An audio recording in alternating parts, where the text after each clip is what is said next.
Genève, producteurs de pétrole, union ou désaccord. Les conseils régionaux s'installent, 2 exemples.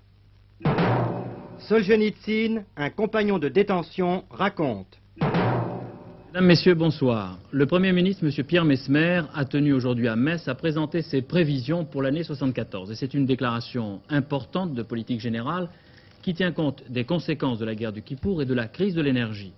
M. Messmer n'exclut pas de nouvelles difficultés, mais elles devraient conduire, selon lui, les Français à plus d'invention, à l'union et à l'action. Une nouvelle réflexion pour, selon Pierre Messmer, un nouveau bond en avant.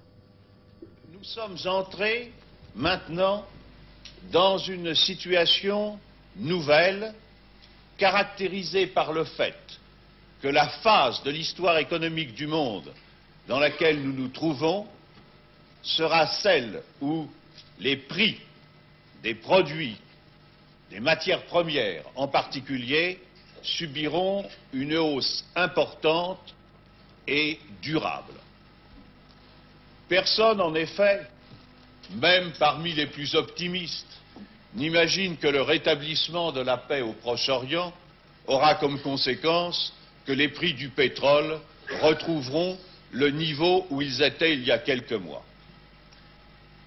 Et personne ne peut ignorer que ce conflit a eu des effets sur les prix et l'approvisionnement en produits pétroliers, mais que déjà, avant le commencement de ce conflit, et depuis qu'il s'est développé, d'autres matières premières ont vu leur prix augmenter.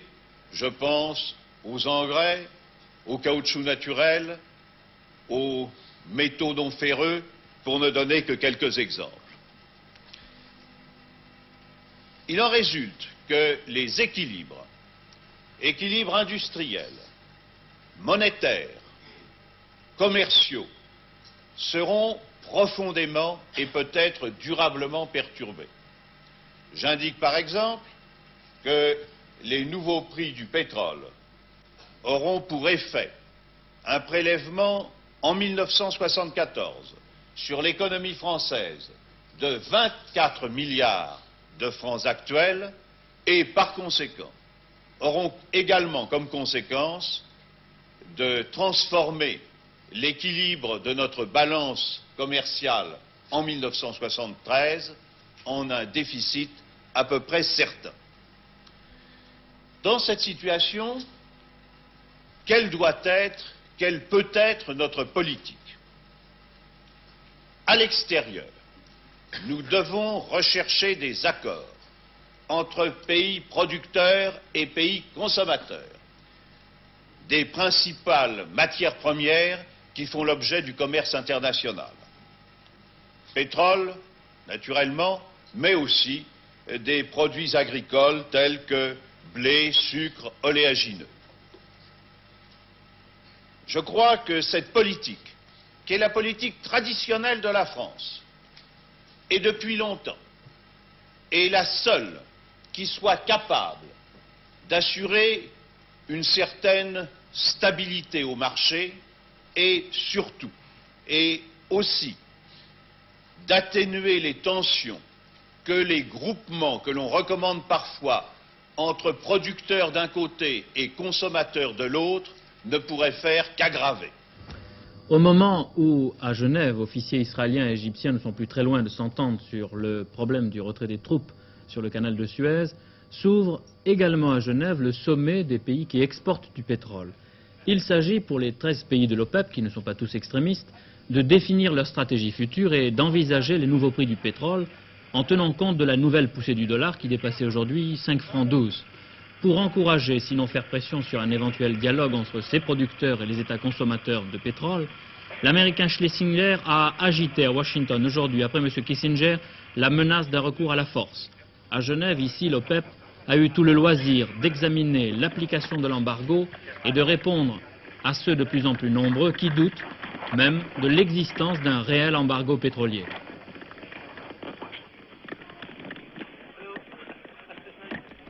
Y a-t-il, oui ou non, un embargo du pétrole arabe à destination de certains pays?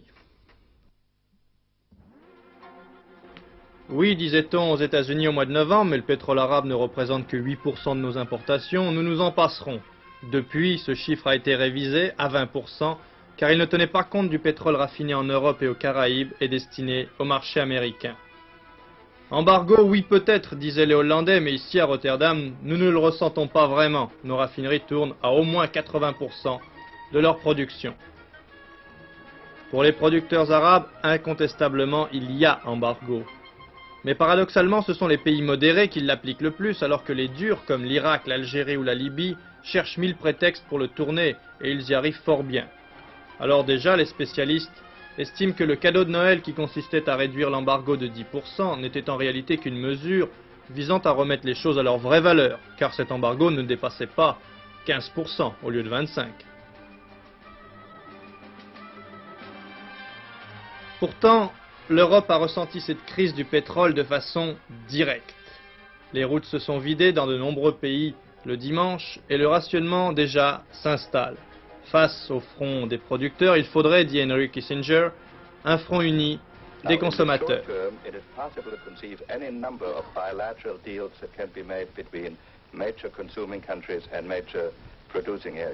À court terme, on peut concevoir des accords bilatéraux et des profits immenses pour les producteurs. Mais à long terme, cette situation serait désastreuse pour tous.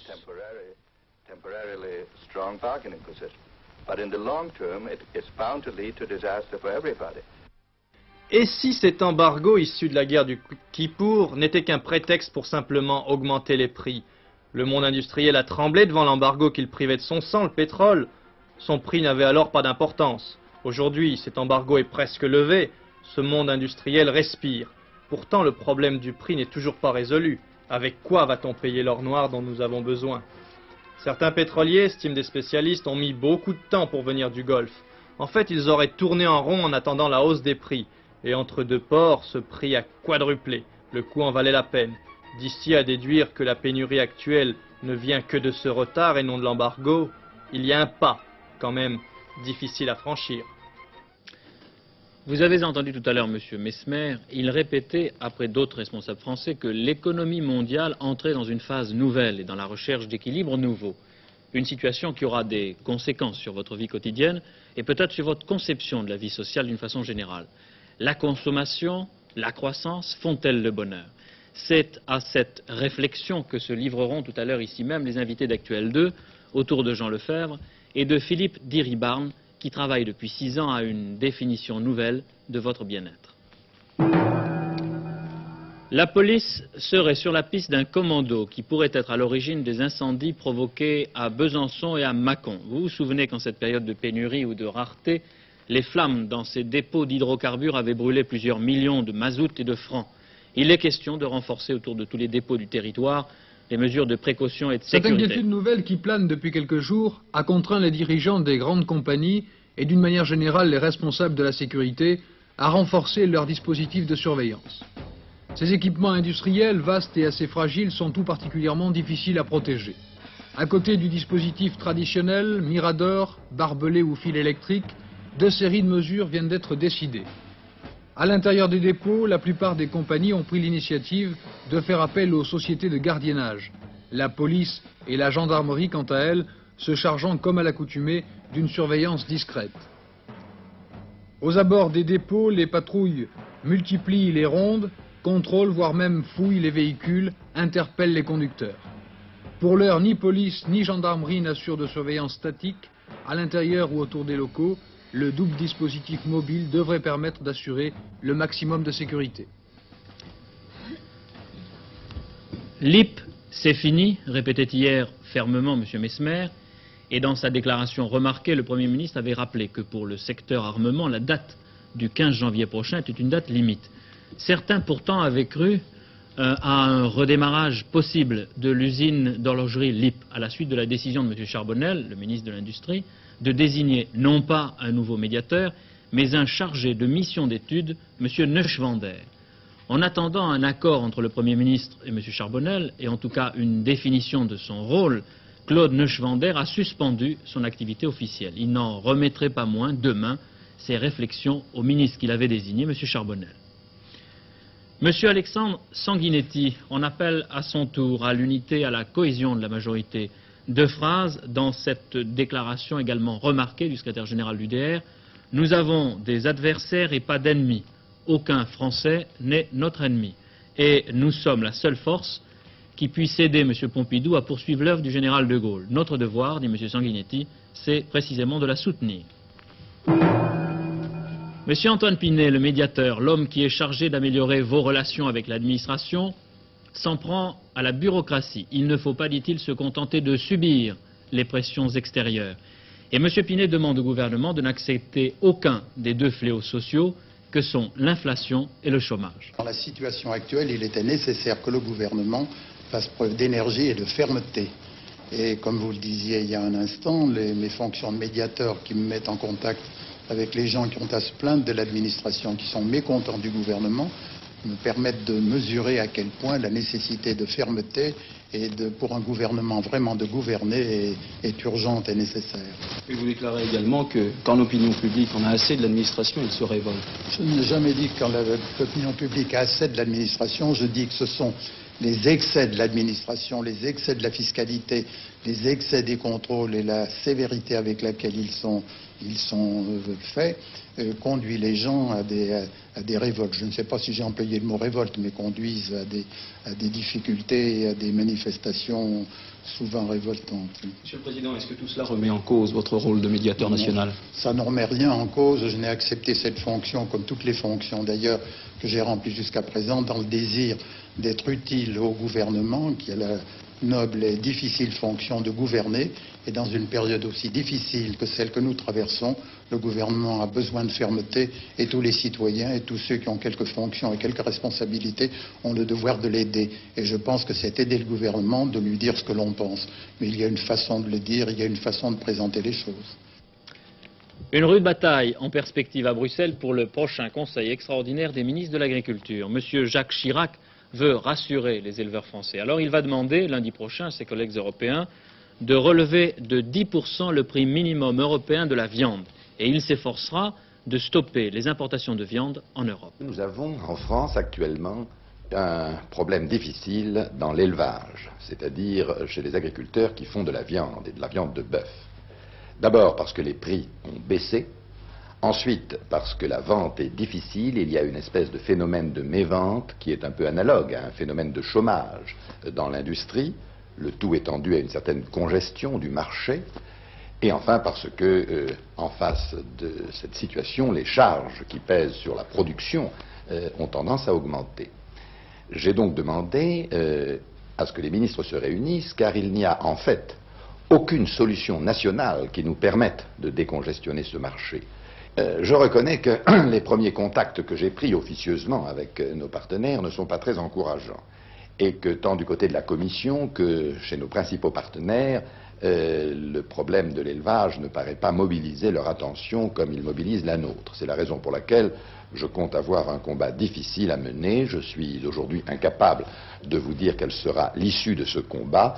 En tous les cas, j'ai la conviction de défendre une cause juste dans l'intérêt national et dans l'intérêt européen, et par conséquent, je ferai tout ce qui est en mon pouvoir pour que les prochaines semaines m'apportent et apportent à l'agriculture française les satisfactions légitimes auxquelles elle peut prétendre.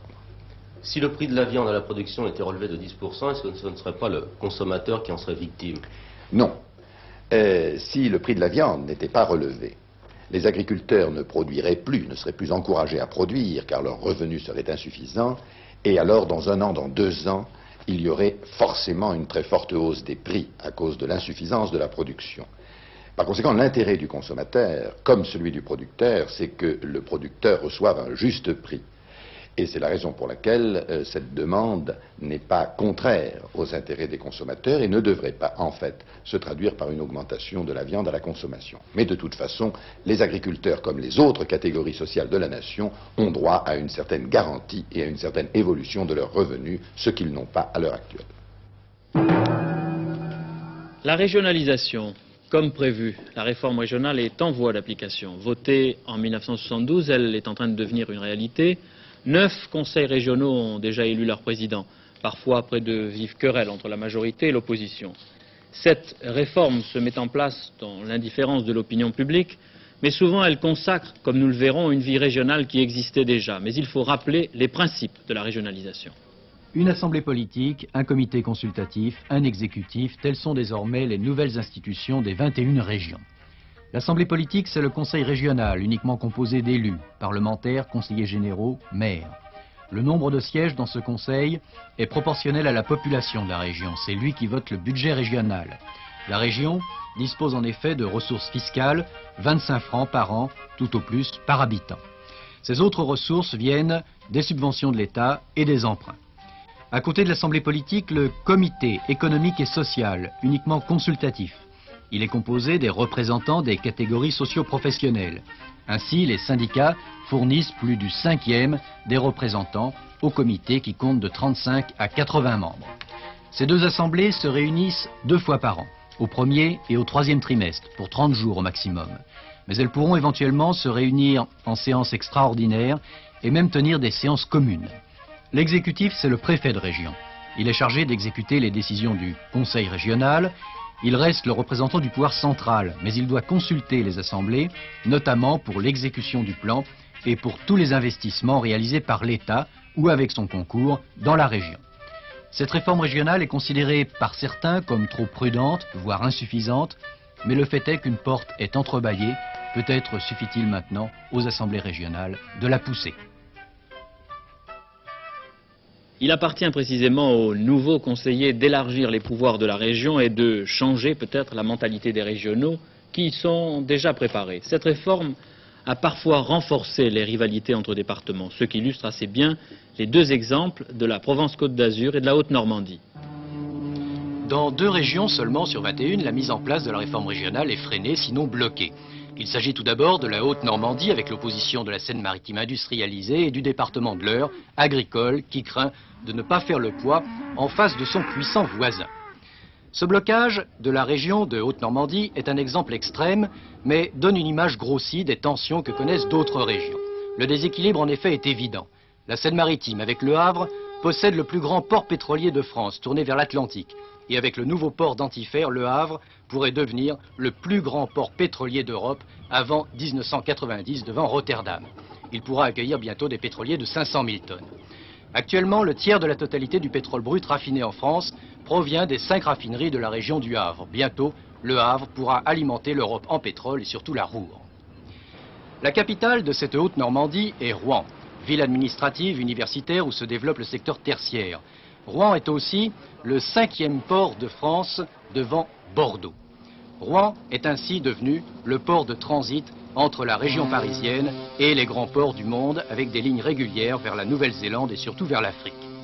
L'installation du Conseil régional, doublée de son assemblée consultative, le comité économique et social, devrait permettre à Rouen d'éviter de devenir une ville satellite de la région parisienne, risque que lui faisait courir la centralisation. Au total, la Haute-Normandie a 1 500 000 habitants, mais pour plus des 2 tiers, ils vivent dans le seul département de Seine-Maritime. De l'autre côté de la Seine, de l'autre côté du pont de Tancarville, la petite ville d'Évreux et son département de l'Eure ont refusé jusqu'à présent de désigner ses représentants au conseil régional. Elle n'aurait en effet dans ce conseil que 11 représentants contre 31 à la Seine-Maritime.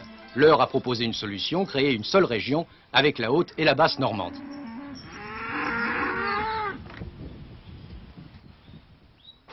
Pour la région Provence-Côte d'Azur, le problème est inversé. Là, il ne s'agissait plus de créer une plus grande région. Nice souhaitait que les Alpes-Maritimes constituent une région indépendante de Marseille. Là aussi, c'est un exemple extrême. Nice, en fait, a une vieille tradition de séparatisme. Ce n'est qu'en 1860 que, par référendum, elle s'est rattachée à la France. L'économie de la région de Nice n'a de plus rien à voir avec celle de Marseille. Elle est orientée vers le tourisme et, par conséquent, vers la construction. Le maire de Nice est allé voir le Premier ministre à Paris pour lui demander de couper la région en 2. L'idée de fond, nous voulons une région Côte d'Azur. Nous ne voulons pas porter de jugement sur les autres régions. Nous voulons une région Côte d'Azur. Monsieur Pierre Messmer vient de lui répondre que les intérêts des Alpes-Maritimes pourraient être sauvegardés dans le cadre de la Provence-Côte d'Azur, mais qu'éventuellement, il serait possible d'envisager une région des Alpes-Maritimes. En tout cas, le Conseil régional de Provence-Côte d'Azur se réunira dès demain. Ce qui sépare également Nice de Marseille, c'est la distance. Actuellement, il faut au moins 2 heures et demie de voiture pour aller d'une ville à l'autre, et 2h20 de train. Quant aux liaisons téléphoniques, selon les Niçois, il est plus facile de téléphoner à Paris qu'à Marseille. De plus, pour les Niçois, Marseille c'est un autre monde. Un monstre urbain, enfumé, engorgé de voitures. Marseille, disent-ils, c'est une ville impérialiste que va renforcer le complexe industriel de Fos. Il est vrai que par la vallée du Rhône, Marseille est plus orientée vers Lyon et les grandes villes du nord de l'Europe que vers Nice. À cette rivalité viennent s'ajouter les problèmes politiques. Le maire de Nice est réformateur, celui de Marseille est socialiste. J'espère que les choses s'arrangeront entre les Alpes-Maritimes et les autres départements. Marseille n'a aucune visée impérialiste. Les aéroports séparent également Marseille et Nice. Il n'y a qu'un seul avion par jour entre les deux villes. Il est vrai que ces aéroports sont beaucoup plus ouverts sur le monde que sur ces deux villes rivales. Dans ce domaine, Nice est gagnant. Son aéroport accueillera 5 millions de voyageurs en 1980. Coincé entre les Bouches-du-Rhône et les Alpes-Maritimes, le Var ne sait pas très bien s'il faut choisir entre Marseille et Nice. Pour éviter ce choix, certains Varois pensent qu'en fait, cette région Provence-Côte d'Azur est trop petite. Nous voyons que Nice est orienté vers Gênes, que les échanges économiques que Toulon a bien souvent sont orientés vers l'Italie. Je crois que le conflit qui existe entre Jacques Médecin et Gaston Defferre, en fait entre Nice et Marseille, et que Toulon pourrait éventuellement d'ailleurs arbitrer, ne se produirait pas si on dépassait les frontières. Au fond, ces difficultés que l'on découvre au nord et au sud de la France auront le mérite de faire découvrir aux uns et aux autres l'esprit régional. Dans l'affaire du canard enchaîné, le juge d'instruction Alain Bernard a convoqué la concierge de l'immeuble du 173 de la rue Saint-Honoré à Paris pour lui demander des éclaircissements sur son dernier témoignage à l'hebdomadaire Le Point. Madame Bertin aurait reconnu un inspecteur de la DST dans des conditions qu'elle a exposées cet après-midi au juge Bernard et à la presse. On m'avait présenté une photo et cette photo, bien sûr, je ne pouvais pas dire si c'était lui avant de le voir de près parce que c'était quand même important. Vous l'avez guetté combien de temps? On l'a guetté plusieurs fois. Combien de jours? Je ne peux pas vous dire combien de jours, plusieurs fois. Près de son domicile? Près de son domicile. À côté de son domicile, on était juste en face de son domicile. Et vous avez mis combien de temps pour le reconnaître? Pour le reconnaître, je l'ai vu qu'une seule fois sortir de son domicile, le mercredi 2 janvier. Et là, vous l'avez formellement reconnu? Oui, c'était la seule fois que je l'ai vu sortir de son domicile. Parce que les autres fois, je ne l'avais jamais vu. Quand vous l'avez vu sortir de son domicile, vous étiez près de lui, vous pouviez le distinguer parfaitement? Oui, quand il est monté dans sa voiture, là, je ne l'avais pas bien vu de près. Et j'ai dit, il faut que je le voie tout près, parce que je ne peux pas vous dire si... Et alors après, nous l'avons suivi. Nous sommes, plusieurs fois, nous sommes arrêtés côte à côte de sa voiture. Moi, j'étais là, lui était juste à côté de moi. Et plusieurs fois, 5 à 6 fois. Alors là, j'étais formelle. Vous l'avez vu en pleine lumière, en pleine lumière et tout. Et vous l'avez formellement reconnu? C'est la même personne qui venait vous demander des clés à la loge? À la loge. Vous en êtes sûr? Ah oui, je suis sûre. Ça, c'est lui, là. L'inspecteur de la DST a dû déposer aujourd'hui une plainte en diffamation à la suite précisément de la publication de l'article du Point qu'il a identifié. Le procès de la garantie foncière, 2 ans et demi d'instruction, débouche aujourd'hui sur le réquisitoire du ministère public. Les débats ont mis à jour, sinon en accusation, d'abord l'extraordinaire complexité de la législation fiscale, ensuite la faiblesse des moyens dont les épargnants disposent pour contrôler la gestion de leurs souscriptions. Lentement, dossier par dossier, le substitut Yves Le Sec va mettre 2 jours pour démonter les mécanismes de fonctionnement de la garantie foncière et de ses sociétés filiales, les vrais mécanismes. La tâche est rude, l'analyse est dure. Pour les 12 500 souscripteurs, le réquisitoire, c'est l'heure du bilan de leur confiance perdue et de leurs espoirs déçus. Le 10 juillet 71, le jour de l'inculpation de Robert Frankel, il y avait 8 millions en caisse. Mais de l'autre côté, 8 millions de dettes plus 5 millions de dividendes à distribuer tout de suite et plusieurs millions de travaux à effectuer. L'addition des dettes s'allonge encore avec 16 millions à verser à court et moyen terme au Trésor. Tout cela en francs lourds, bien sûr. C'était la fin de l'engrenage dans lequel Robert Frankel s'était laissé prendre. La belle façade rassurante de la garantie foncière était fissurée, les fameux 10-25% de rapports promis étaient oubliés, les sociétés filiales qui se revendaient les immeubles au prix fort avaient épuisé la pompe à finances, sans compter les prélèvements personnels des dirigeants qui renouvelaient leurs promesses. Car les souscripteurs ne savaient toujours rien. Éblouis par une publicité subtile, trompés par des bilans inexacts, écartés de la gestion réelle, ils ont apporté 227 millions, 22 milliards 700 millions. Aujourd'hui, Le patrimoine immobilier trouve acheteur pour 195 millions dans un an ou deux, et sans compter, bien entendu, la part des taxes et des impôts. Les chiffres ont leur langage que chacun interprète. La défense maintenant, c'est son rôle et son devoir, va refaire les additions et fouiller les registres. Mais une chose est certaine, Robert Frankel écrivait pour convaincre, la souscription est un véritable contrat de mariage. Mais il laissait les souscripteurs au couvent et ses coups de canif dans son contrat valaient une dot. Écoutez bien, voici la nouvelle affaire Solzhenitsyn. Elle prend de l'ampleur, car l'écrivain pourrait avoir cette fois de sérieuses difficultés dans son pays. La publication de l'édition russe de son dernier livre est critiquée en Union soviétique alors qu'elle provoque un peu partout une dure controverse. Avec l'archipel des goulags qui ne figure sur aucune carte, Solzhenitsyn dénonce l'enfer du stalinisme et les camps d'internement où des millions de Russes ont perdu la vie entre 1918 et 1956. Il ne s'agit pas d'un roman, mais d'un document dont il a retardé la publication jusqu'à sa découverte par la sécurité d'État. Il l'a décrit avec le sang et les témoignages de 227 anciens détenus. Les premiers, les survivants qui ont choisi l'exil, comme ce monsieur D, commencent à affirmer les récits et à confirmer les récits de Solzhenitsyn. Sur 600 pages, il décrit ce qu'il appelle l'industrie pénitentiaire, c'est-à-dire l'arrestation, l'instruction, la torture, les procès, les prisons, les transferts. Cette nouvelle accusation fait déjà beaucoup de bruit, même dans les pays où l'on classerait volontiers à droite ou à l'extrême droite Solzhenitsyn, et elle confirme la polémique entre ceux qui ont toujours cru au système pénitentiaire en URSS et à ceux qui n'y ont pas cru. On ne comprendrait rien à ce qui se passe en URSS si on considérait le phénomène Solzhenitsyn comme un phénomène isolé et coupé du reste. Absolument.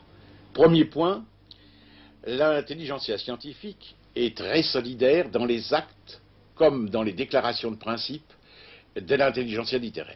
Intelligentsia qui, avec Solzhenitsyn et beaucoup d'autres, porte au cœur même du débat la revendication démocratique. Or, l'intelligentsia scientifique occupe une position cruciale dans l'économie soviétique. Plus que jamais, c'est d'elle que dépend la croissance ultérieure des forces productives en Union soviétique. Son rôle est plus grand en URSS qu'aux États-Unis, pour la simple raison que l'administration de l'économie est planifiée. La planification repose en partie, mais de plus en plus, sur un système d'ordinateur. Eh bien, l'ordinateur, comme vous le savez, est incapable de choisir le vrai du faux. L'ordinateur absorbe les informations qu'on lui donne. Si on donne des informations erronées, l'ordinateur répond de façon erronée, mais l'erreur est multipliée par X. Et en conséquence, comme il s'agit de directives pour l'économie, c'est une catastrophe dans le domaine économique. Eh bien, en conséquence aussi, l'ingénieur dans l'entreprise, le directeur d'entreprise, l'ouvrier qui travaille dans l'entreprise, le paysan qui travaille dans le kolkhoz, sont attachés à la nécessité et prennent de plus en plus conscience de cette nécessité d'une communication libre, précisément parce que d'elle tout dépend. Or, il n'y a pas de communication libre s'il n'y a pas confrontation, s'il n'y a pas discussion, s'il n'y a pas examen. Et c'est le fondement technique aujourd'hui existant de la revendication démocratique qui complète et renforce la revendication morale de la démocratie. Et c'est en cela que l'intelligentsia, qui peut, elle, s'exprimer, parce qu'elle en a les moyens intellectuels, mais aussi parce qu'elle en a l'autorité, est le porte-parole de toutes ces couches sociales qui sont concernées, et qu'en conséquence, ni Sakharov, ni Medvedev, ni Solzhenitsyn ne sont des personnages isolés, mais au contraire des porte-paroles qualifiés, et comprendre cela est absolument essentiel. En somme, la revendication morale de liberté serait une des, sinon la condition principale du développement et de la survie matérielle. Absolument. Cette publication ne nous dérange pas plus que celle de n'importe quel livre important qui apporte un élément à un débat sérieux. Solzhenitsyn est publié en France et dans le monde occidental, mais pas en Union soviétique. Alors est-ce qu'il n'y aurait pas un problème de communication à l'intérieur de la société soviétique? Vous pensez bien que les problèmes de toute cette période qui a été marquée par les répressions dont vous parlez... Le stalinisme. Appelez-le comme ça si vous voulez, je n'aime pas beaucoup ce terme, mais ça n'a pas une énorme importance. Période qui a été marquée également par le grand essor de l'Union soviétique, qui l'a amené au premier rang des puissances industrielles. Ça a posé aux soviétiques en tant que collectivité, en tant qu'individu, une masse énorme de problèmes dont se sont saisis les écrivains soviétiques et dont ils n'ont pas fini de se saisir. C'est si vrai qu'un éditeur aussi important que Gallimard a pu créer, sous la direction de Louis Aragon, une collection intitulée Littérature soviétique qui a publié en français, bien que ce soit peu connu, des dizaines de titres, de dizaines de romans soviétiques, ceux de Konstantin Simonov, ceux de... Oui, mais alors précisément, pourquoi est-ce qu'on parle surtout aujourd'hui de Soljenitsyne et pas de ceux-là? Eh bien, on en parle, à mon avis, parce que les autres, ils ne sont pas hostiles à la société soviétique. Ils veulent l'améliorer et ils la critiquent de ce point de vue et non point, comme le fait Soljenitsyne, en militant antisocialiste. Il est militant antisocialiste par ses livres, ce qui est son droit. Il est militant également par sa participation à une entreprise actuellement qui se déroule à l'échelle mondiale. C'est également son droit, mais il ne faut pas se dissimuler ce fait. Vous ne remettez pas donc fondamentalement en cause la réalité de ce que raconte Soljenitsyne, je pense aux internements, aux arrestations, aux déportations. Mais écoutez, ce sont des faits de notoriété publique. Depuis 17 ans, depuis que le Parti communiste de l'Union soviétique lui-même les a rendus publics à la face du monde à son 20e congrès. Il les a donc dénoncés, mais est-ce qu'il les a totalement arrêtés? Je veux dire, est-ce qu'aujourd'hui plus personne n'est exilé ou mis à l'écart pour ses opinions ou parce qu'il les exprime? Il y en a qui s'exilent, c'est certain. Mais celui dont nous parlons aujourd'hui, Soljenitsyne, il parle, il crie même, et il est bien tranquillement à Moscou. Comme vient de le dire Francis Cohen, quand ils le peuvent, les intellectuels soviétiques prennent part à cette polémique qu'entretient l'Occident sur la liberté d'expression et les droits de l'homme. Mais au-delà de ces arguments, voici un témoignage d'autant plus fort et émouvant qu'il émane d'un ancien camarade de détention de Soljenitsyne, Dimitri Panin, qui est le modèle d'un des principaux héros du premier cercle de Soljenitsyne. Que faudra-t-il qu'il arrive ou faire en Russie pour que M. Soljenitsyne ne soit plus considéré là-bas comme un ennemi de la Russie? L'essentiel serait de publier ces livres en URSS en russe, et que ces livres soient distribués au peuple russe parmi lequel il vit. Alors le peuple reconnaîtra la vérité, il entendra sa voix, la voix de l'histoire. Il comprendra que Soljenitsyne est son meilleur ami et le fils fidèle de la patrie. Et vous qui avez été le co-détenu de Soljenitsyne, à votre avis, en tant que témoignage personnel, quelle était sa principale qualité humaine? Son amour pour les autres, pour son peuple. Et puis son courage, sa puissance de travail, son abnégation. Sachez qu'en publiant son dernier livre, il se désigne lui-même comme la victime de tous ceux qui veulent le mal. Soljenitsyne est un lion, une sorte de héros antique, et en même temps il est russe jusqu'au bout des doigts, animé par l'amour de sa patrie. Mais, Monsieur Panin, s'il est exact, comme on le lit dans les œuvres de Soljenitsyne, qu'il y a en URSS actuellement un système policier omniprésent, comment expliquez-vous que le peuple russe accepte cette situation depuis 60 ans? Dès les premiers jours de la Révolution, Lénine lui-même a organisé la terreur. Et cette terreur continue aujourd'hui. Il faut comprendre qu'à sa façon, par sa passivité même, le peuple est en rébellion permanente. Et pour en juger, il suffit de regarder l'état pitoyable du système économique soviétique. L'état de l'économie est la meilleure réponse à votre question. По краху экономической системы, в котором сейчас находится Советский Союз. Вот лучший ответ на ваш вопрос. Monsieur Soljenitsyne, qu'a-t-il appris de cette si dure expérience qui puisse servir pour nous tous? Я уже отвечал на этот вопрос по телевидению. J'ai déjà répondu une fois à la télévision à cette question. Eh bien, nous en avons tous retiré une foi en Dieu inébranlable. Et c'est pourquoi nous avons perdu tout sentiment de crainte et de peur. Nous avons appris à connaître notre ennemi, à lutter. Et ainsi nous savons comment sauver notre peuple. Comme chaque soir, le temps, vous l'avez constaté, il est resté dans l'ensemble doux aujourd'hui. Demain matin, attendez-vous un ciel nuageux, à des pluies, surtout du Limousin au nord des Alpes et à l'Alsace. Et dans le sud, beau temps, un peu frais, peut-être. Demain, une nouvelle perturbation va rafraîchir le pays, surtout les régions allant de la Méditerranée au nord-est, et les vents resteront finalement modérés. Je vous rappelle 2 rendez-vous dans quelques instants. Actuel 2, consommation et bonheur. Invité Philippe Diribarne. Et à 22h30, Philippe Parroir présentera INF de dernière. Je vous souhaite, je pense qu'elle le sera, une intéressante soirée. Au nom de toute l'équipe d'INF2, bonsoir.